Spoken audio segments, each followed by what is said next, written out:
Hello, everyone. We'll just give everyone about 30 seconds to start getting their way in. How are you, Rennie?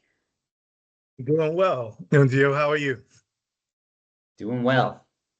Doing well. Nick's made me happy last night, so doing well. Likewise. Likewise.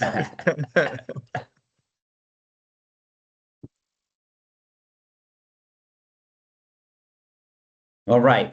I will kick it off because, as always, Rennie, we have a lot to cram in only 30 minutes. So, welcome everyone to May's Tariff Tea. Uh, today's Tariff Tea is spiked with some Don Julio tequila because we're celebrating Cinco de Mayo as well.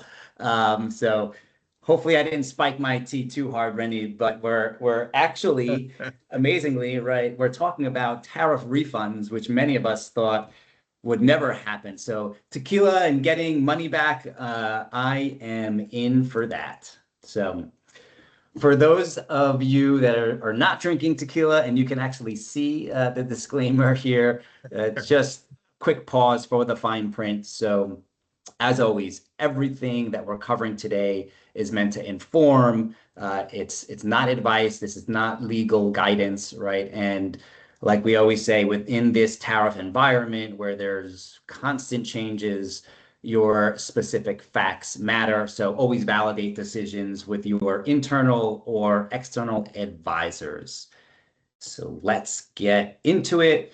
I am Nunzio, that's Rennie. We're both licensed customs brokers, and today we're here to break down the hot headlines.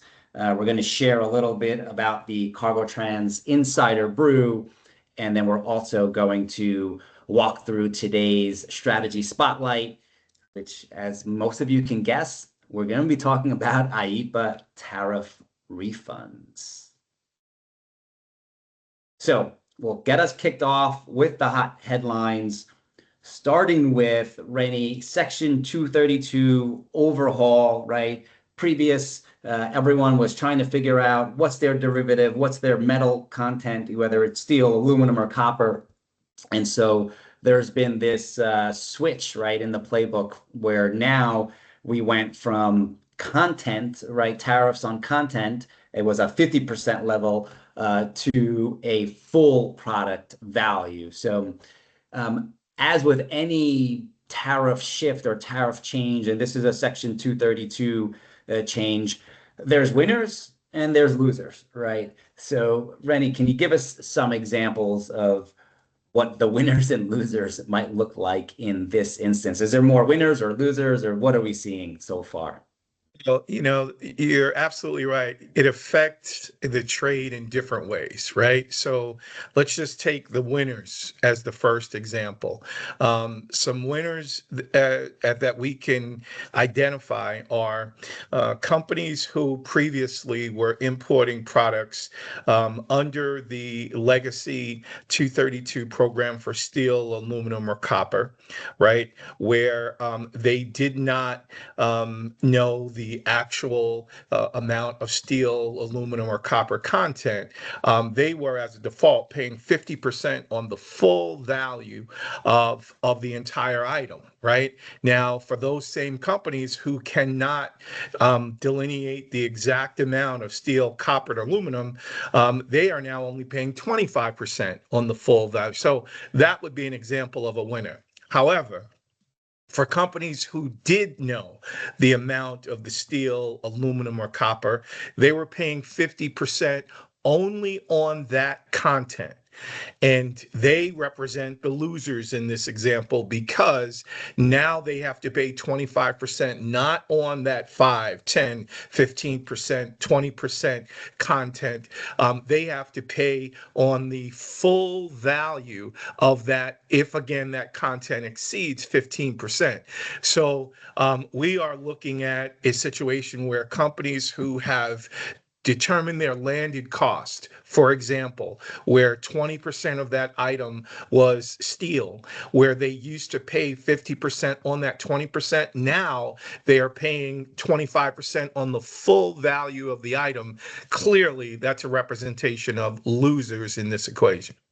Yeah, and I brought back out my tariff T-shirt that basically says "Be careful, or you'll end up on my tariff list." So it looks like Yeah. this is happening in a couple of different ways. But go on to the next point. So um, on April 20th, we all know CAPE, right, was finally launched, and it's worth mentioning this is the biggest tariff refund in U.S. history, right? There's about $166 billion that needs to go back, plus interest, right, on the way. And the positive news that we've been seeing that was recently released last week is that Customs mentioned that on around May 11th, they expect to be making their first ACH payouts. So money will actually hit some of the bank accounts for those who have successfully filed refunds through CAPE.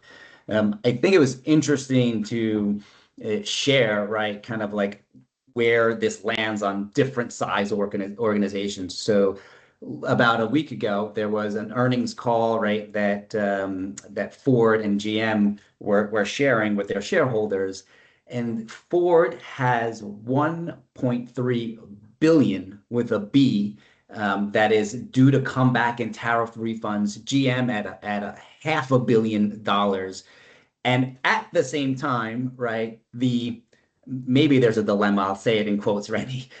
At the same time, Trump came out and said that he'll remember the companies that forego refunds. Now, I don't know. What do you think? Ford 1.3 billion. Which way do you think they lean? I guess we'll see, right? So, um, going on to consumers, right?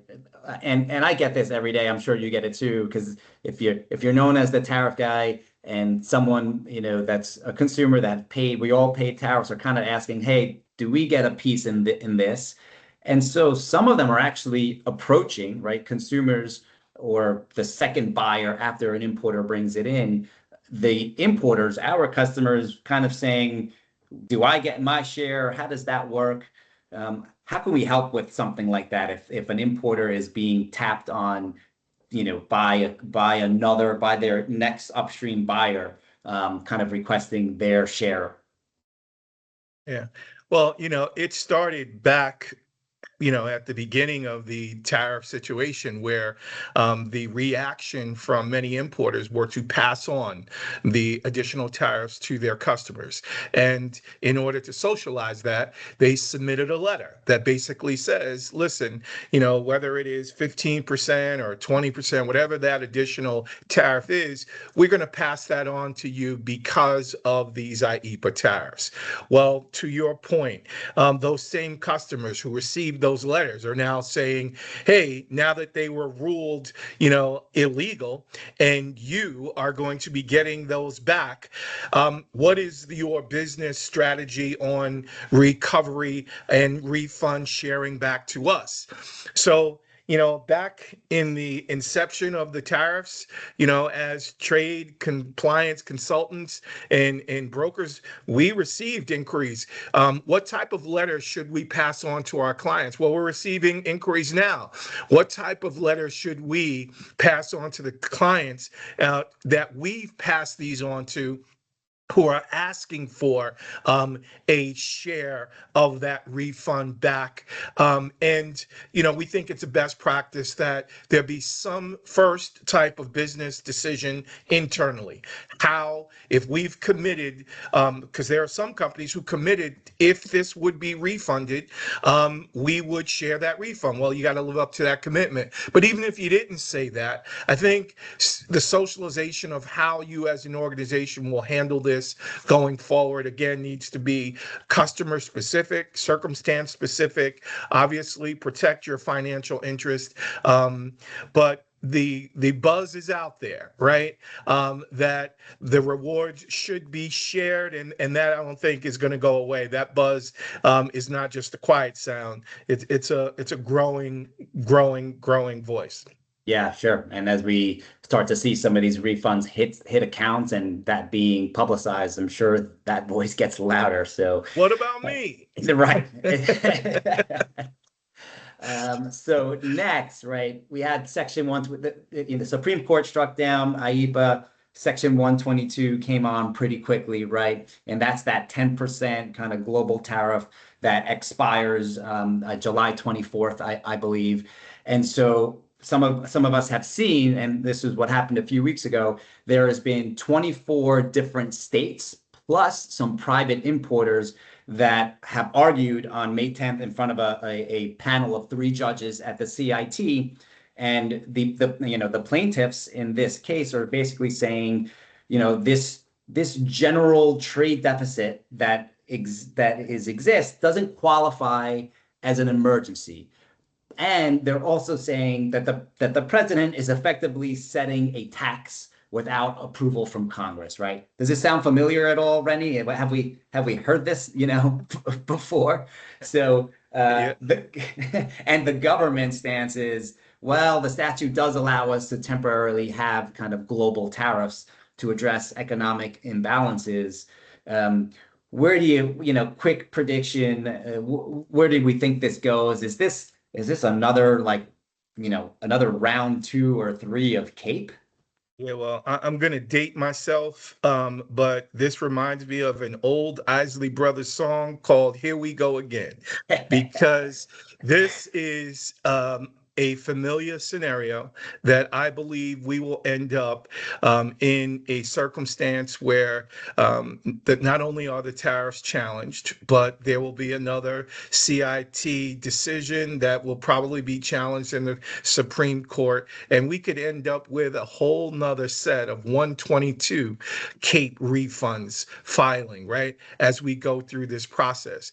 So again, vetting your entries and controlling your import data, staging what was required for these CAPE filings for the next round, right?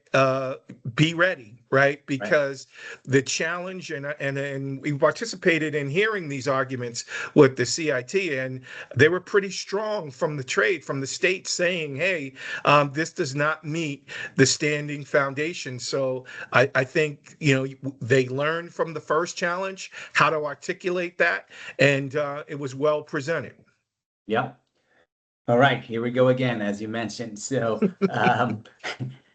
I just posted this morning on LinkedIn. Vietnam is in the hot seat, right? Last week there was a 2026 special 301 report that was issued by the USTR that identified Vietnam as what they're calling a priority foreign country, right? Which basically is a serious designation, but kind of an award you don't want to win, and it's putting a spotlight on Vietnam, specifically around IP, which in our world or for our customers and many importers that are on this webinar today that have sourced, from Vietnam, probably means we're heading into more elevated regulatory scrutiny. There's potential trade action, obviously increased compliance risk. And this isn't just like, oh, the easy kind of your fake Gucci bags kind of thing. The risks are more than that. It includes even like design similarities. So keep an eye out for that. And I think, compliance is going to really be important for anyone that is sourcing from Vietnam. And then lastly, last Friday, because it wouldn't be a Friday without a Truth Social tweet. Someone mentioned that at least this came at like midday and not at 4:30 or 5 p.m. But Right. another addition to the tariff list. Basically, the Trump mentioned that because the EU has not earned their part of the deal, previous deals in terms of investing and moving some auto manufacturing here into the States, that he announced 25% tariffs on all EU autos and trucks. But as of now, it's just something to watch because we don't have anything official yet, but something we will keep an eye on. Okay. Next section, we're moving on to kind of our insider brew. And so just kind of sharing some tips and things that we see in the trenches. We're talking about, right, CAPE refunds and ACE. Everyone trying to get into ACE. There was obviously this rush to get in, and so probably we're still seeing that there's a bunch of importers still on the sidelines without an active account. Someone in their organization signed in years ago and maybe no longer within that organization and they can't get in. So here's the number that's on the screen to escalate to just a pro kind of tip. I would suggest doing it after hours, not during peak. Weekends as well. That seems to be leading to the most success on getting through. And then also, it's important that you reach out to your customs brokers to ensure that the 5106 record is updated with the correct kind of contact information so that when customs does send you that reset information, you'll be able to access it. The next point, I hear this all the time when we ask, hey, did you go into, now you've gotten into ACE. So step 2 is get in there and put in your ACH information. And many importers come back and say, well, I pay ACH. I've always been doing this for years with periodic monthly statement. It's different. It's not the same. Don't skip this step or else you're just going to have funds sitting and customs isn't reminding you. We've been seeing, right, from some of our CAPE submissions that, for the refunds, there are some kind of these 2 error messages that are listed here in quote that have been coming back. One that's coming back as unable to calculate duty, or the HTS relationship sequence mismatch.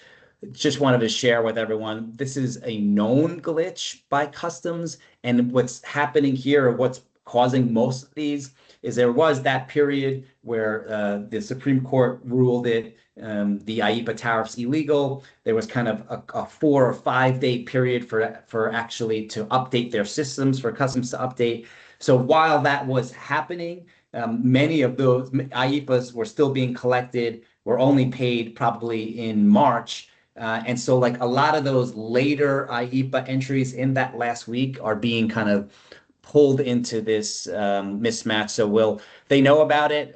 There isn't a clear how to troubleshoot yet, but I believe that we'll be getting to it soon. Yep. And then quick here, just some ACE reports to mention, right? There's this 603 report for importers access to help you manage and track your refund history. There's also this 613 one that is in case there are refunds even prior to the IEEPA tariffs, if there's any other refunds that are due back to you that are just sitting, that's the report that'll show you if any that are sitting because maybe your ACH was missing. And we also recommend just monitoring your liquidation dates because that's going to really kind of play into what phase 1 is. Quickly, some just CAPE by the numbers, right? Just show the scale here. There is 330,000 importers, unique importers that cleared IEEPA entries last year, okay? And that is also about 53 million entries that all have to be processed through CAPE, right?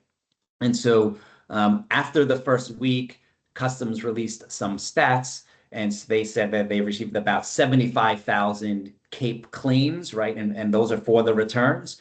And out of those 75,000, they have about a 63% pass validation. That means there's a lot that were bounced back and rejected, and we'll kind of get into in our spotlight on how to kind of create a strategy with this. So there was 11.2 million entries accepted for refund, 2.1 that were rejected, and 1.7 million entries reached liquidation, and there's about 3% that are kind of like in this fully processed, ready to be paid, kind of phase. It's worth noting that in this phase 1, it only covers about 63% of entries. So the other 37%, that's a reconciliation, anti-dumping, countervailing duties, those are going to be at a later phase, but we still don't know when that is happening. Okay, we're getting into the strategy spotlight, which is really the IEEPA tariff refunds. And so, Rennie, you may remember I think it was like a week before the 20th of April when this went live, Customs held some webinars.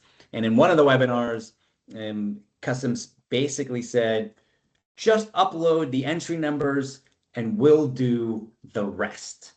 Rennie, can you let us know, what does the rest mean to you? What do you think they mean by the rest?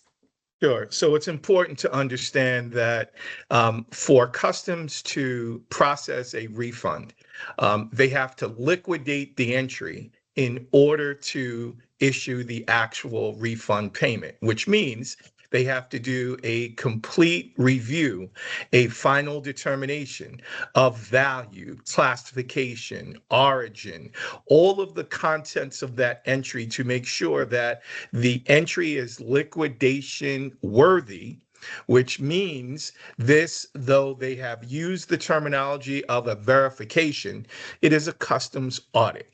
It is a very detailed audit, and let's not disguise the fact that customs is a revenue collection agency. They are not, by definition, a revenue refund agency. So if there is a possible reason because of the task of liquidation for them to uncover at a very detailed review prior to the issuance of that refund, possibly increase revenue from a non-IEPA issue like 232, like the valuation determination, like the country of origin declaration, like the steel versus the non-steel content submission.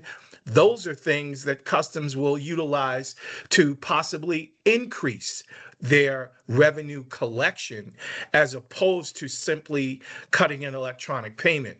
So taking it from there means to verify the correctness of that information that was already filed with the entry before they process that payment.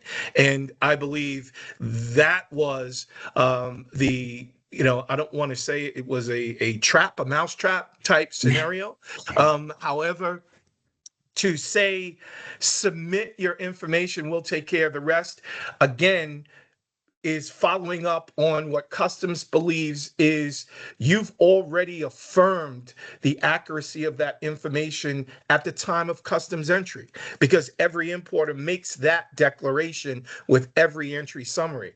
So now they're saying, since you've already verified it, since you filed your declaration, submit us those entries. Now we'll take a look at it and we will verify whether or not we agree with you on your original declaration and your broker and make a decision on refunds. Oh, but by the way, right, they're also, when you're filing this claim in CAPE, there's also another, kind of ticker or that you're attesting to, kind of the same thing, right? You're attesting to origin, to your classification, to your valuation. So this is the second time that an importer is doing it, because you're doing it on the entry summary as well. Correct. So they're kind of, there isn't a lot of wiggle room for you to be like, oh, I didn't know, or I didn't see, or you can't claim ignorance, because now you're attesting to it twice. And I kind of was surprised actually on day one on how fast importers tried to move. And I kind of feels like we're in this day and age where you just click off your terms and conditions, like I accept, like, let me just buy the thing, let me do the thing. And I don't know if many importers moved past that attestation a little bit too quickly, right? Because this is where we would suggest pause and then kind of go into this audit, right, process. And so I think it's fair to kind of say that we've been seeing the word audit a lot, right? And there's, in my mind, or the way I'm seeing it, there's kind of like two variations here, right? There is auditing of just the CSV file itself, which in my opinion is not a very sophisticated audit. That's kind of just really about making sure you have the right entries in there. You're not putting things that are not included in phase one. There's some Put nuance them in buckets, right? Right. But I think really, right, where you might want to pause, or where we're kind of saying to focus on, is more of this kind of intense post-entry audit, right? This kind of like looking at sort of what you're saying, the 232s, like other areas where there might be gaps, and then creating that sequence, those buckets that you're talking about. Do you kind of want to go into like a little bit about what audits we would recommend for importers to do prior to just dropping your CSV? Yeah. So again, that attestation that you are referring to, the second one, right, in addition to the first, is basically saying that I, as an importer, am requesting this refund, and I confirm that the information related to value, origin, classification is all true and correct. Not true and correct just to the best of my knowledge, but linked to my request for a refund, right? So again, that is a request for you to receive refunds back from the government, which is linked to, a loss of revenue for the government, right? So that request is all linked to a lot of trade compliance responsibilities. So in looking at a comprehensive audit, yes, you have to verify, was the origin declared accurate? Was the values declared defensible? Were any exemptions to a portion of the tariffs, again, defensible? We went through a lot in the import trade community, and customs themselves didn't have time to build the correct thresholds of entry rejections at the time of entry processing. You mentioned Friday announcements, Monday implementation. So very often we have entries that were filed without an error edit. That are being looked at now for the first time by customs in the liquidation of that entry, which not due to the fault of an importer or the fault of a broker, but the absence of the connotation of the correctness of information on expectation linked to many of those changes, not just rates, but effective dates, on the water dates. All of these things change where you could possibly have submitted an over or underpayment. Well, guess what? That attestation is saying I verified this and it's true and correct. Well, I understand C-suite, influence, was telling teams and logistics teams, file that cake. All you got to do is give customs the entry number. File, file, file. I want to be ahead of the curve and get our money back. Well, again, there's a compliance component to being an importer. And Yep. due diligence represents your ability to defend what you have said, actions you have made, and at a minimum, whether you file CAPE already or not, right? You should, prior to the receipt and issuance of those payments, conduct a defense strategy inclusive of post-entry audits, not just now, but incorporate that going forward as part of your business process. Now that you have access to ACE, now that the data is in your lap, data analytics has never been more important, but that includes auditing your data that you've already given to customs. Yeah, yeah, I agree. I think you need to kind of have a post summary, a kind of post entry audit as part of your like kind of quarterly reviews. The days of one line entries are over, and it's really, Oh, really important to kind of understand all the nuances and the changes that are happening. We have about 2 minutes left, or 1 minute. So just really quick, because in Cape they're forcing it into liquidation. That's why you want to do an audit first, because you want to make sure you're running your post summary corrections now while you can, because once they're liquidated, then that option is gone. As we suggested, part of the process of auditing is to kind of sequence, put your entries into buckets, start with the low hanging fruit, and then kind of remedy what's left over and continue from there.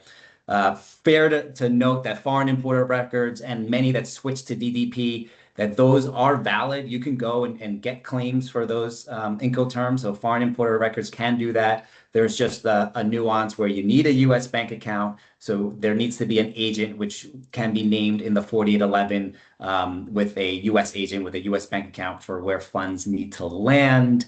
Um, Real quick, I see a question in the Q&A, and if there's others, we'll get back to you. Can customs, Rennie, inquire about monies that are refunded like after? So so an importer gets their money, can they still come back after? Absolutely.